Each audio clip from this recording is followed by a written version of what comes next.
चलेगा आपके लिए ना, मेहनत का काम बढ़ रहा है। आज जो टॉपिक चलेगा वो चलेगा सरफेस टेंशन। एक्चुअली आज नहीं चलेगा, आज से चलेगा। ये थोड़ा लंबा रहने वाला है टॉपिक, क्योंकि और इसमें हो सकता है कि पहले आपको लगे यार ये तो समझ में ही नहीं आ रहा, हो सकता है सरफेस टेंशन लगे। मुझे खुद बहुत साल लगे समझने में, दिन नहीं लगे, साल लगे मुझे समझने में, और मुझे इसमें कोई आपत्ति नहीं है इस बात को एक्सेप्ट करने में। जब मैं पढ़ता था तो बिल्कुल ही कुछ नहीं समझ में आया। मैं अपने टीचर को ब्लेम नहीं करूंगा, ठीक है। हालांकि मेरे 11th में सब कुछ समझ में आता था, फिजिक्स में मेरा इंटरेस्ट शुरुआत से ही था, लेकिन ये सरफेस टेंशन टॉपिक मेरे बिल्कुल भी पल्ले नहीं पड़ा था, बिल्कुल भी। फिर जब मैं पढ़ने लगा और आगे क्लासेस में इसका जरूरत नहीं पड़ी, जब मैं पढ़ाने आया, बिलीव मी मेरे को घबराहट होती थी इस टॉपिक को पढ़ाने में, लेकिन समय लगा मुझे। लेकिन आपको इतना समय नहीं लगेगा, हाँ लगेगा जरूर। आपको भी मेहनत बार बार करनी पड़ेगी। हो सकता है आपको लगेगी यार ये तो पल्ले ही नहीं पड़ रहा, तो थोड़ा अगले टॉपिक का वेट करना और मेहनत करना कि क्या दिक्कत आ रही है। आएगा, पक्का आएगा, समय देना और मुझ पर भरोसा करना। जब मैं इतनी सारी चीजें समझा चुका हूं तो ये भी समझा के ही रहूंगा, अपनी पूरी एनर्जी डालूंगा आपको समझाने में। तो आज की क्लास तो शायद सस्ती मिले। आपको लगेगा सर बिना बात के डरा रहे थे, स्टार्टिंग थोड़ी सस्ती कर रहा हूं। देखिए पहले एक छोटी सी मैथमेटिक्स खेलते हैं, छोटी सी मैथमेटिक्स। एक डायलॉग दे रहा हूं, for given length, for given length circle has maximum area, circle has maximum area. इस डायलॉग को डिकोड करिए मन में कि आखिरकार कवि इन पंक्तियों से कहना क्या चाह रहा है। For given length circle has maximum area, for given length circle has maximum area. ये डायलॉग नहीं आया ना समझ में? चलिए मैं समझाता हूं। मतलब ये कि यदि मैं आपको एग्जाम्पल से समझाता हूं, क्या कह रहा हूं कि मैं आपको कोई लेंथ दे दूं, कोई वायर दे दूं, है ना, कोई वायर दे दूं, और आपसे कहूं जो मर्जी है वो शेप बनाओ, जो मर्जी है वो शेप बनाओ। हो सकता है हम में से, जैसे मैंने वायर दे दिया, हम में से कुछ लोग जैसे सपोज करो ये रहा एक वायर सा है, ये मैंने कहा ये वायर, कोई इसका हो सकता है सर्किल बना दे, कोई है ना सर्किल बना दे ऐसे, कोई रेक्टेंगल बना दे इसका, कोई ये ज्यादा मुड़ नहीं रहा, नहीं तो कोई रेक्टेंगल बना दे, कोई ट्रायंगल बना दे, तो अलग अलग शेप होंगी, ठीक। अब यदि मैं इसका ट्रायंगल बना दूं, यदि मैं इसका रेक्टेंगल बना दूं, सर्किल बना दूं, रेक्टेंगल स्क्वायर बना के रेक्टेंगल बना दूं, ये तो बनाया इसी वायर का ही है। तो इन सब में समानता क्या हुई, सिमिलरिटी ये हुई कि सबकी लेंथ, मान लो इसकी लेंथ में 44 सेंटीमीटर ले लेता हूं, ये पूरी लेंथ 44 सेंटीमीटर है, तो ये नहीं, इसका पैरामीटर भी 44 है, इसका भी पैरामीटर 44 है, 44 44 बने तो इसी वायर से ना। लेकिन पैरामीटर सॉरी बेटा, पैरामीटर सेम होने का मतलब ये नहीं होता कि इनका एरिया भी सेम होगा। ये वाला ये एरिया, पैरामीटर सेम है, एरिया थोड़ी नहीं सेम होगा ठीक है। तो ध्यान रखना, इसका एरिया अलग होगा, इसका एरिया, इसका एरिया अलग होगा। तो डायलॉग ये कह रहा है, कवि ये कह रहा है कि इन सबका पैरामीटर सेम है, for given length, length same है, तो इसका एरिया सबसे मैक्सिमम आएगा। इसको थोड़ा टशन होगा कि मेरा एरिया तुम सब में सबसे ज्यादा है, तो आप उसके कि मैं भी उसी वायर का बना हुआ हूं। आइए थोड़ा सा क्रॉस चेकिंग कराता हूं, क्रॉस चेकिंग। इनके प्रूफ तो डिफरेंशिएशन इंटीग्रेशन से मिलेंगे आपको जब बड़े हो जाओगे। मान लो मैंने इस वायर का स्क्वायर बना दिया, इस वायर को स्क्वायर की शेप में डाल दिया, तो जब मैं इसे स्क्वायर की शेप में डाल दूंगा तो सारी साइड 11-11 सेंटीमीटर हो जाएगी ना। सोच के देखो खुद ही, सिंपल है इसलिए डायरेक्ट बता रहा हूं। सारी लेंथ 11-11-11 होगी ना 44। तो चलिए इसका एरिया कितना होगा, इसका एरिया होगा साइड का स्क्वायर, साइड का स्क्वायर, ये जो 11-11-11 है ना इसकी, तो ये हो जाएगा 121 सेंटीमीटर स्क्वायर, जब मैंने इस वायर को स्क्वायर के रूप में डाल दिया। अब मैं इसको सर्किल में मोल्ड कर देता हूं ऐसे, तो इसकी कुछ रेडियस होगी, पर ये वायर तो 44 गई है ना, 44 सेंटीमीटर लेंथ, तो इसका मतलब 2 पाई आर, 44 सेंटीमीटर हुई, बोलो 2 पाई आर, 2 पाई आर माने ये पूरी लेंथ ये। तो पाई को 22/7 ले लो, पाई को 22/7 ले लो, ये 44 ले लिया मैंने, तो 22-44 कट गया, आर आ गया 7 सेंटीमीटर, मतलब सर्किल की रेडियस 7 सेंटीमीटर होगी। तो फिर एरिया कितना होगा, एरिया निकालिए, एरिया निकलेगा पाई आर स्क्वायर से 22/7 और आर का स्क्वायर यानी 7 इंटू 7, एक 7 कट गया 154 सेंटीमीटर स्क्वायर। अब आप नोटिस करिए लेंथ 44, लेंथ 44, लेकिन इसका एरिया 121, इसका 154, एरिया अलग अलग आ रहा है और ज्यादा इसका आ रहा है और ज्यादा नहीं आएगा, हाईएस्ट ही आएगा। आप सोचो कि कुछ और बना लो, कुछ और बना लो, इससे बड़ा नहीं आएगा। तो अब इस डायलॉग का मतलब समझिए, for given length circle has maximum area, इस लेंथ से आप इससे बड़ा एरिया बना ही नहीं सकते। अब जल्दी बोलो, डायलॉग समझ में आ गया कि नहीं आ गया? वो डायलॉग ऊपर अब हाँ बोलोगे तब मुझे लगेगा कि मैं सही जा रहा हूं। वो डायलॉग समझ में आया कि नहीं? For given length circle has maximum area. और ठीक, चलिए अब आ जाइए, हाँ अब आ जाइए इसी में एक डायलॉग और है दूसरा, इसका तो एग्जाम्पल खुद प्रूफ ले लेना, मतलब बना के। For given volume, for given volume, अब की बार आपको वॉल्यूम फिक्स कर दिया जाए, दे दिया जाए, for given volume sphere has minimum surface area. यहां मिनिमम वर्ड है, ध्यान रखना, ध्यान से सुनना, यहां मैक्सिमम वर्ड था या मिनिमम? Minimum surface area. अब इसको थोड़ा समझाने की कोशिश करता हूं। जैसे सपोज करो मैंने आपको आटे की लोई दे दी, बचपन में मैं तो बहुत खेलता था, मम्मी जब बनाती थी पराठे रोटी बनाती थी तो लोई ले लेता था उनसे। तो आपने कोई लोई ले ली आटे की, है ना? अब उससे आपकी जो इच्छा है वो बनाइए, जो इच्छा है, हाथी, घोड़ा, स्फीयर, सिलेंडर, कोन, ठीक है, कुछ भी बनाइए। शर्त है और लोई नहीं डालनी उसमें और लोई निकालनी भी नहीं है, उस पूरी लोई का ही यूज करना है, उसी लोई का ही यूज करना है। तो तरह तरह की शेप बनी, किसी ने सिलेंडर बनाया, किसी ने कोन बनाया, किसी ने स्फीयर बनाया।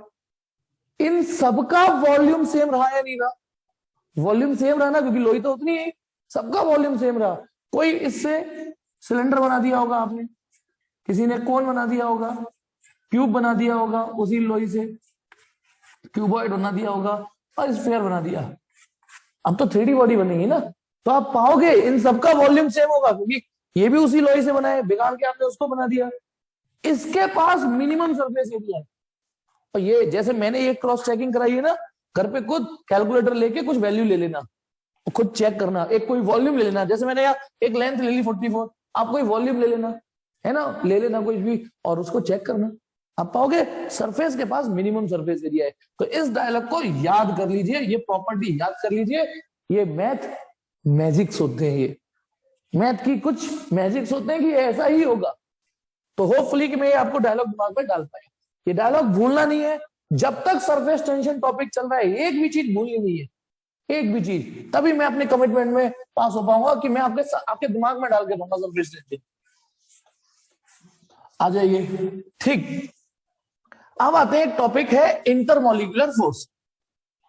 इसे मैंने चल जा समझे, ये है हमारी इंटरमॉलिक्यूलर फोर्स, जिसे मैंने हरामखोरी में IMF लिख दिया, आप पूरा कर लेना उसे, intermolecular force.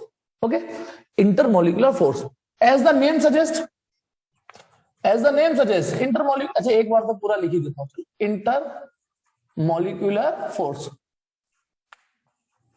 As the name suggest, जिसको मैं आलसी बने में, अच्छा ये स्टैंडर्ड शॉर्ट फॉर्म नहीं है, ये हरामखोरी वाली शॉर्ट फॉर्म है। जैसा नाम सजेस्ट कर रहा है, मॉलिक्यूल मॉलिक्यूल के बीच की फोर्स को इंटरमॉलिक्यूलर फोर्स बोलते हैं, मॉलिक्यूल मॉलिक्यूल के बीच की फोर्स को। क्लियर? ये मॉलिक्यूल इनके बीच में फोर्स है तो इंटरमॉलिक्यूलर फोर्स बोलेंगे।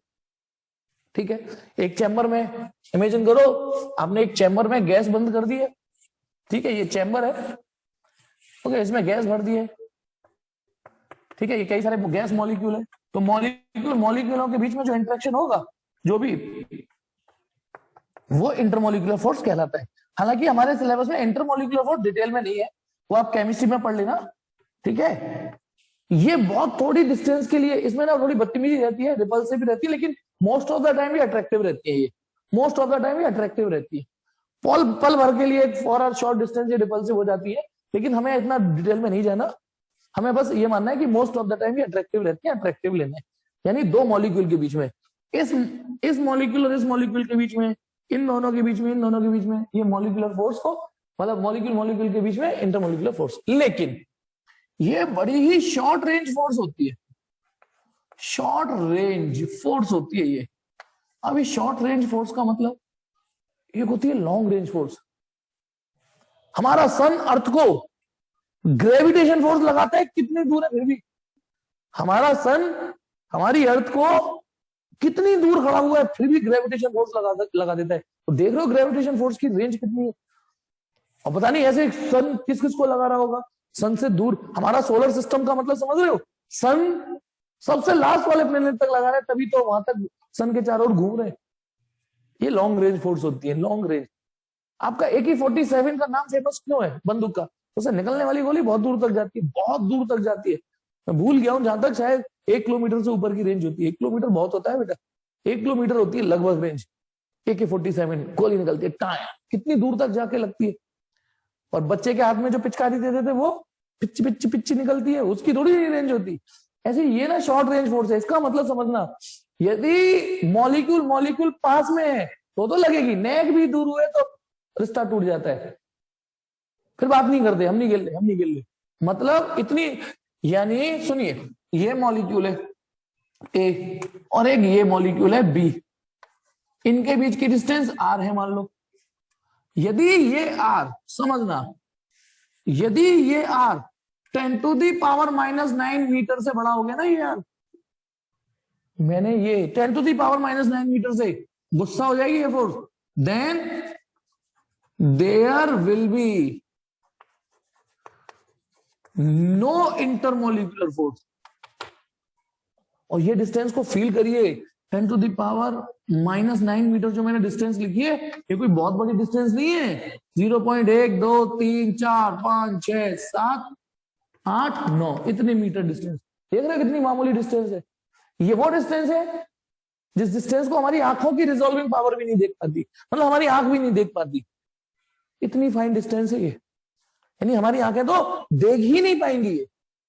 अब सुनो, हाँ 1 मिनट, क्या कह रहा था मैं? हाँ, तो ये शॉर्ट रेंज फोर्स है। अब ऐसे समझो जैसे ये 2 मैग्नेट है, ये 2 मैग्नेट है ना, मैग्नेट। अब ये मैंने यहां पास में रख दिया, इमेजिन करो तो ये खींच लेंगी खच, क्योंकि एक दूसरे की रेंज में थे। थोड़ा दूर रख दूंगा फिर भी खींच लेती है खच, थोड़ा दूर रखूं तो ये एक को हिलाते हैं तो ये हिलती है, हिलाते हिलती आती नहीं है। इसका मतलब बंदर घुड़की सी देते हैं, आ रहा हूं, डराते हैं एक दूसरे को, आ जाऊं नहीं आऊं, आऊं नहीं आऊं, मैं नहीं आ रही, इस तरीके से। लेकिन फोर्स का इंपैक्ट तो है, तभी तो हिल रही। थोड़ी दूर रखोगे तो आप देखोगे ये मैग्नेट इसका कुछ कर नहीं पाती, तो हम बोलते हैं ये एक दूसरे के आउट ऑफ रेंज है। तो ऐसे समझ लीजिए 10⁻⁹ मीटर से यदि डिस्टेंस ज्यादा है तो वो 2 मॉलिक्यूल आउट ऑफ रेंज हो जाएंगे। क्योंकि ये डिस्टेंस बहुत ही फाइन डिस्टेंस है, इस डिस्टेंस पे लेके मैं आपको फिजिक्स समझा नहीं सकता, तो थोड़ा सा स्केलिंग करेंगे, मतलब बड़ा बनाएंगे हम फिगर। अब ऐसे तो हम एड में है नहीं, हेड एंड शोल्डर का एड दिखाओ तो बाल कितना मोटा मोटा दिखा देते, जूम करके पढ़ लेते ना, है ना। तो वही चीज, तो 10⁻⁹ मीटर से यदि बड़ी डिस्टेंस हुई तो इंटरमोलिकुलर फोर्स काम नहीं करती है। अब इस चीज को दोबारा एक दूसरे अंदाज से समझते हैं, एक और दूसरे अंदाज से समझते हैं कि माना ये सेंटर है, या यहाँ पे कोई मॉलिक्यूल है ना। हम इतना समझ गए कि ये मॉलिक्यूल हर उस मॉलिक्यूल को इन्फ्लुएंस कर लेगा, ये मॉलिक्यूल हर उस मॉलिक्यूल को फोर्स लगा सकता है जो इसकी दायरे में आएगा, 10⁻⁹ मीटर के दायरे में। अच्छा, ये मॉलिक्यूल इस मॉलिक्यूल पे नहीं लगा पाएगा ना इम्पैक्ट, ये तो बहुत दूरी होगी डिस्टेंस, क्योंकि हम ये मान के चल रहे कि ये डिस्टेंस 10⁻⁹ से ज्यादा है, तो ये और ये इनके बीच में कोई संबंध ही नहीं है। लेकिन यदि मैं इस मॉलिक्यूल को सेंटर लेके एक स्फीयर खींचूं, एक स्फीयर खींच दिया स्फीयर, और इस स्फीयर की रेडियस 10⁻⁹ रखूं, ये रेडियस, ये जो रेडियस है वो 10⁻⁹ मीटर रखूं। ओके, तो अब क्या होगा सुनना, ये रहा भाई साहब बीच में एक मॉलिक्यूल और ये एक स्फीयर। अब ये मॉलिक्यूल इस पे अपना प्रभाव डालेगा, हाँ डालेगा, ये क्योंकि ये 10⁻⁹ के पास में ही है। ये मॉलिक्यूल और इन दोनों मॉलिक्यूल के बीच में फोर्स होगी, IMF इंटरमॉलिक्यूलर फोर्स होगी, इसके और इसके बीच में होगी, बिल्कुल होगी, इसके बीच में होगी, इसके बीच में होगी। लेकिन क्या इस मॉलिक्यूल और इस मॉलिक्यूल के बीच में इंटरमॉलिक्यूलर फोर्स होगी? नहीं। क्यों नहीं? क्योंकि सर ये डिस्टेंस इससे भी ज्यादा हो गई। जब ये डिस्टेंस ही 10⁻⁹ है और आप इन दोनों की बात कर रहे हो, तो ये और ये एक दूसरे के इंटरमोलिकुलर फोर्स वाली रेंज में है ही नहीं, तो ये इस पे थोड़ी नहीं फोर्स लगा लेगा, ये इस पे अपनी फोर्स थोड़ी नहीं लगा लेगा, है ना। तो इसका मतलब ये समझना है आपको कि ये मॉलिक्यूल हर उस मॉलिक्यूल को निशाना मार सकता है, अपनी इंटरमोलिकुलर फोर्स के प्रभाव में ला सकता है, जो इस स्फीयर के दायरे में होंगे। इस पे लगा सकता है, इस पे लगा सकता है, इस पे अपना असर छोड़ेगा, इस पे इन मॉलिक्यूल पे असर छोड़ेगा, और जो पास में होंगे ये। बेटा ये बात समझ में आई या नहीं आई, ये बताओ। इस स्फीयर और इस स्फीयर के दायरे में जो मॉलिक्यूल होंगे उन सब पर ही अपना प्रभाव लगाएगा, इंटरमोलिकुलर फोर्स लगाएगा, इस पे नहीं लगा पाएगा। ये बात समझ में आ गई। तो इसको बोलते हैं sphere of influence, sphere of influence, sphere of influence of जो भी मॉलिक्यूल है। जैसे इस मॉलिक्यूल का नाम ये है, तो sphere of influence of molecule A ये है। अब जैसे सपोज करो हमारे भारत के प्रधानमंत्री मोदी जी है, और ये भारत है, तो उनकी मोदी जी की भारत में तो चल जाएगी, उनके निर्णय डिसीजन, उनका नेतृत्व भारत के बॉर्डर तक ही तो सीमित है, उनके डिसीजन चाइना में तो नहीं चलेंगे ना। तो ये सेंटर के मॉलिक्यूल की बाउंड्री है, ये यहां तक इसका सिक्का चलेगा। ओके, ये इसका एरिया है, इसको स्फीयर ऑफ इन्फ्लुएंस बोलते हैं। और ये 10⁻⁹ को दिमाग में डाल लीजिए, ठीक। अब इंटरमोलिकुलर फोर्स दो तरीके की हो सकती है, इंटरमोलिकुलर फोर्स दो तरीके की पाई जाएंगी, ठीक है। एक को नाम दे दिया है कोहेसिव फोर्स, और एक को नाम दे दिया है adhesive force. Adhesive force, adhesive force किस तरीके से नाम रखा है फिजिक्स में? ये यदि दो मॉलिक्यूल एक जैसे हो, सेम टाइप के, मतलब ये नाइट्रोजन है, तो नाइट्रोजन हो, या फिर ये हाइड्रोजन है तो ये भी हाइड्रोजन हो, एक जैसे मॉलिक्यूलों के बीच में, मतलब लड़का लड़का और लड़की लड़की ऐसे समझ लो, उनके बीच की मोहब्बत को वो ऐसे फोर्स बोलते हैं। It is intermolecular force between two same type of molecule, between two same type molecule, एक जैसे ही होने चाहिए, उसे नाम दे दिया है कोहेसिव फोर्स, बस, ठीक। और दोनों ही मॉलिक्यूल अलग है, एक हाइड्रोजन का मॉलिक्यूल है, एक नाइट्रोजन का है, या कोई भी दो, मैंने तो एक एग्जांपल लिया, अलग अलग मॉलिक्यूल है, तो it is intermolecular force between two different type of molecule, between two different type of molecule. Is it okay? अलग अलग जो मॉलिक्यूल होंगे उनके बीच के, ठीक। अब एडहेसिव वर्ड, यदि थोड़ा सा दिमाग लगाओ तो एडहेसिव वर्ड आपके लिए नया नहीं होना चाहिए। जिस बंदे ने साइंस नहीं पढ़ी वो भी एडहेसिव वर्ड से रूबरू हो जाता है, जरूरी नहीं है जिसने फिजिक्स ली उसी को आता हो एडहेसिव वर्ड। ये आता है, कोई बताएगा कहां पे एडहेसिव, फिजिक्स के अलावा कहां ये नाम सुना है? नहीं सुना हो तो मैं फेविकॉल का डिब्बा देखना, हाँ जी वेरी गुड, फेविकॉल पर लिखा रहता है ना एडहेसिव। आइए और बताता हूं ये नाम यहां से कैसे गया एडहेसिव। दो अलग अलग नेचर की सरफेसेस को जोड़ देना, है ना। जैसे मैं बताता हूं, मान लो ये कोई कागज है, ये कागज है ना, ये कागज मैं बोर्ड पे चिपकाऊं, नहीं चिपक रहा, चिपक ही नहीं रहा। एक्चुअली मैं इस एग्जाम्पल से पहले एक चीज बताता हूं, भगवान ने कहीं किसी को मजबूत बनाया, कहीं किसी को मजबूत बनाया, कहीं कोहेसिव फोर्स आपको ज्यादा दिखेंगी, कहीं एडहेसिव फोर्स ज्यादा दिखेंगी, अभी बताऊंगा और एग्जाम्पल में। कहीं कोहेसिव कहीं एडहेसिव। कोहेसिव माने एक जैसे मॉलिक्यूल के बीच में जो मोहब्बत होती है, ठीक। और एडहेसिव माने जो अलग अलग नेचर के मॉलिक्यूल जो होते हैं। भगवान ने कहीं कोहेसिव फोर्सों के बीच में स्ट्रॉन्ग बॉन्डिंग बना रखी है, कहीं एडहेसिव बॉन्डिंग बना रखी है। और ऐसा आप देख भी सकते हो, है ना, कहीं लड़के लड़कों के बीच में इतनी मोहब्बत है कि वो लड़की को ठुकरा देते हैं, है ना। ये चीज लड़की लड़कियों के बीच में इतनी कि लड़कों को ठुकरा देती है, और कहीं ये लड़के लड़की आपस में मोहब्बत कर रहे हैं, वही। तो अब मैं आपको पहले एक छोटी सी चीज दूसरी समझाता हूँ। ये है क्या कहते हैं, कागज, ये बोर्ड पे नहीं चिपक रहा ना, इसका क्या साबित हो रहा है कि बोर्ड के सरफेस के मॉलिक्यूल अलग है, इसके अलग है। तो इनके बीच की एडहेसिव फोर्स इतनी नहीं है कि इसको रोक पाए। एडहेसिव वर्ड ही तो यूज करूंगा मैं, क्योंकि ये अलग मॉलिक्यूल है, ये अलग, इनके बीच में है ही नहीं ऐसे कि रुक ही नहीं पा रहा, नहीं रुक पा रहा ये। अब मैंने यहाँ पे ग्लू लगा दिया, ले गोंद लगा दी, गोंद जिसको हम एडहेसिव बोलते हैं, फेविकॉल लगा दिया, एडहेसिव। एडहेसिव वर्ड इसलिए क्योंकि वो किसी भी ऑलमोस्ट सारी सरफेस के साथ अपना बॉन्डिंग बना लेता है कि मैं इसको भी मोहब्बत, तो फेविकॉल यहां चिपक गया ना, फेविकॉल इस बोर्ड में चिपक गया, तो फेविकॉल और बोर्ड के बीच में एक एडहेसिव फोर्स ही तो बोलेंगे, क्योंकि फेविकॉल के मॉलिक्यूल अलग है, बोर्ड के अलग है।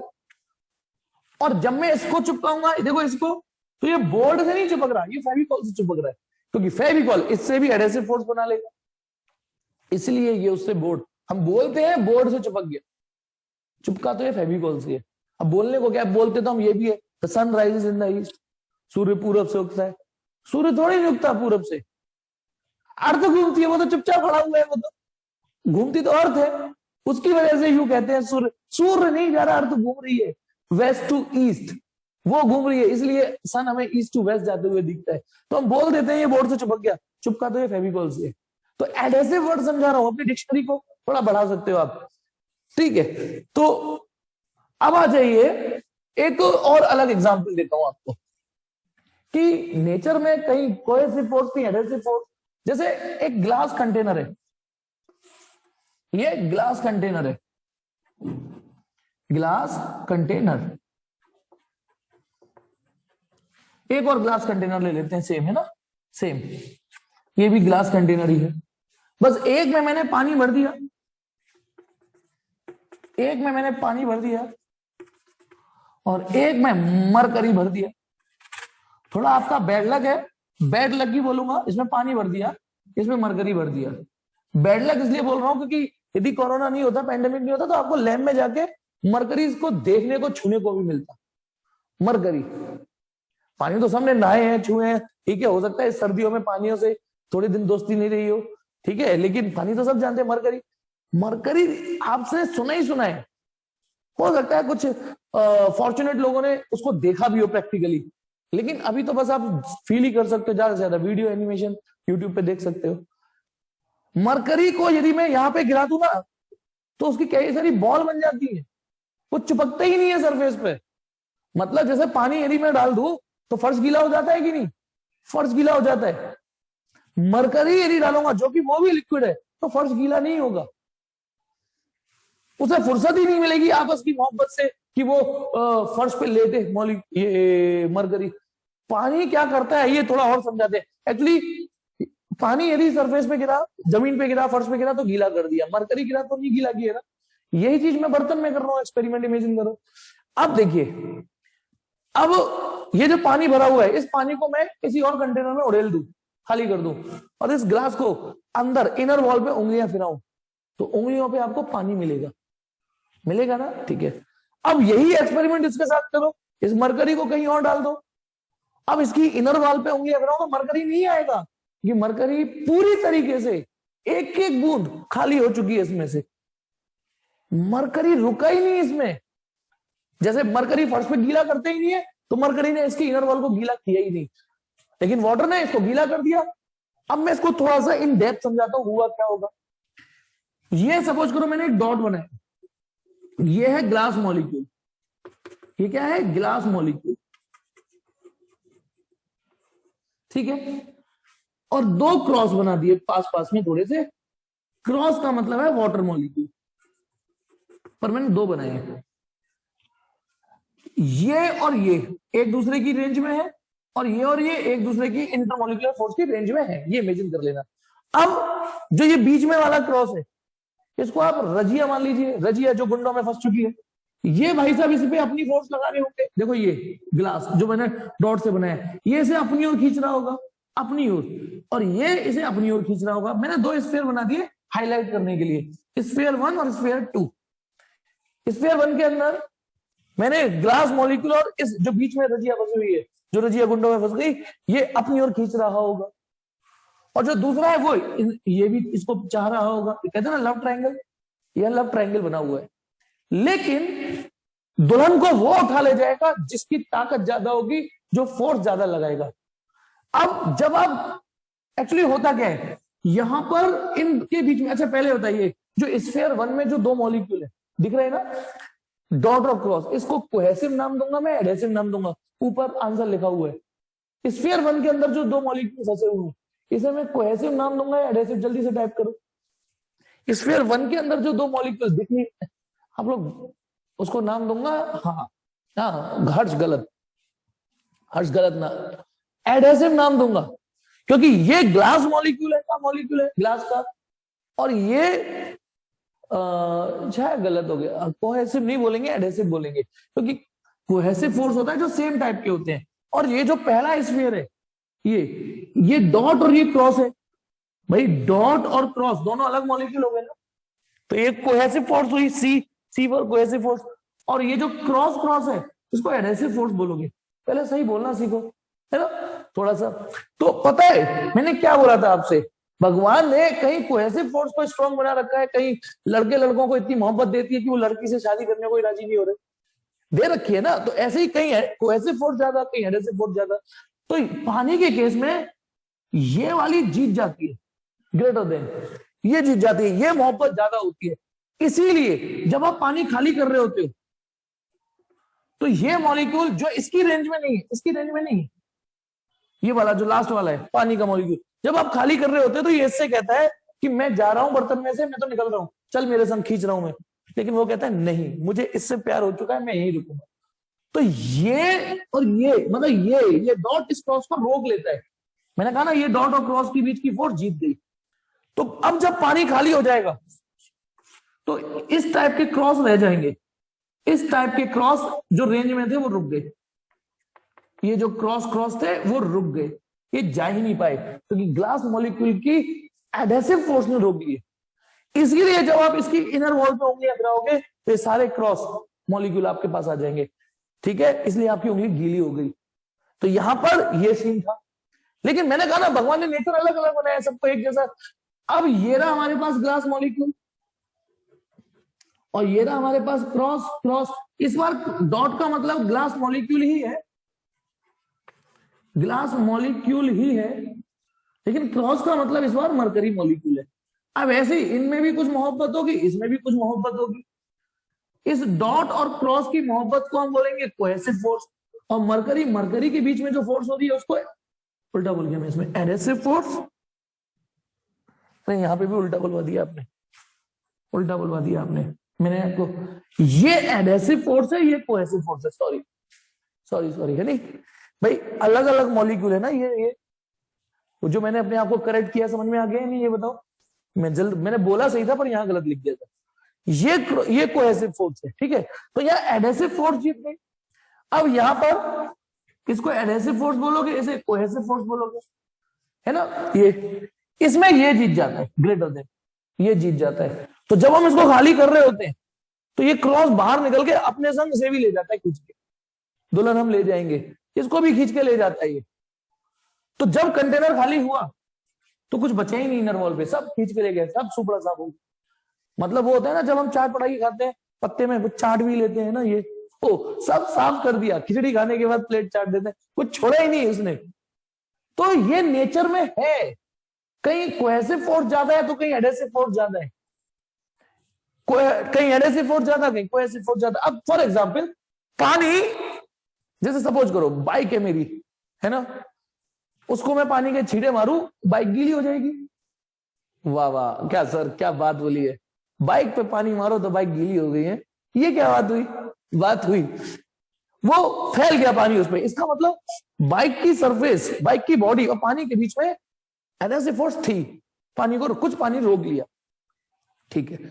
अब मैंने बाइक धोआ धाई करके, इमेजिन करो सुखा के उस पर पॉलिश मारी, सुनना, पॉलिश मारी बढ़िया क्वालिटी की, वैक्स, जो वैक्स होता है एक्चुअली में मोम होता है वो, है ना, उसके बाद पानी रुकता नहीं है इजीली, उस पर सरक जाता है। यानी मैंने बाइक को जैसे ही पॉलिश मारी, वैक्स मारा उस पर, अब पानी नहीं रुक रहा उस पर। तो यानी उस वैक्स ने क्या किया, उस बॉडी और पानी के बीच में जो एडहेसिव फोर्स थी उसको कमजोर कर दिया, नहीं रुक पा रहा पानी। तो हम ऐसी ऐसी फिजिक्स भी पढ़ेंगे आगे कि हम एडहेसिव फोर्स, कोहेसिव फोर्स को कमजोर और ज्यादा भी कर सकते हैं कुछ इंप्योरिटी मिला के।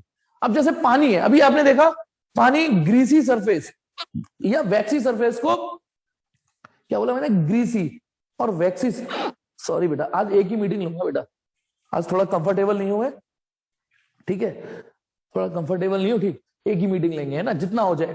हाँ, तो पानी ग्रीसी सरफेस पे ना चिपका नहीं पाता, ग्रीसी सरफेस पे फैल नहीं पाता, इसीलिए जो आपकी शर्ट वगैरह जहां कॉलर फॉलर ज्यादा गंदे होते हैं, कॉलर ज्यादा गंदे क्यों होते हैं, अभी मेरे बाल तो छोटे हैं लेकिन बड़े बड़े होते हैं, हम तेल लगाते हैं तो बार बार चिपक जाता है, कॉलर जल्दी गंदा हो जाता है, तो नॉर्मल पानी से वो धुलता भी नहीं है क्योंकि पानी उसको गीला ही नहीं कर पा रहा, ग्रीसी सरफेस को नहीं रुक पाता, यानी फिर हम उसमें डिटर्जेंट मिलाएंगे, आगे पढ़ेंगे कि डिटर्जेंट क्या करता है, पानी की क्षमता बढ़ा देता है किसी के साथ एडहेसिव बनाने का, एडहेसिव फोर्स, फिर वो उसको गीला करेगा, खींच मिलेगा।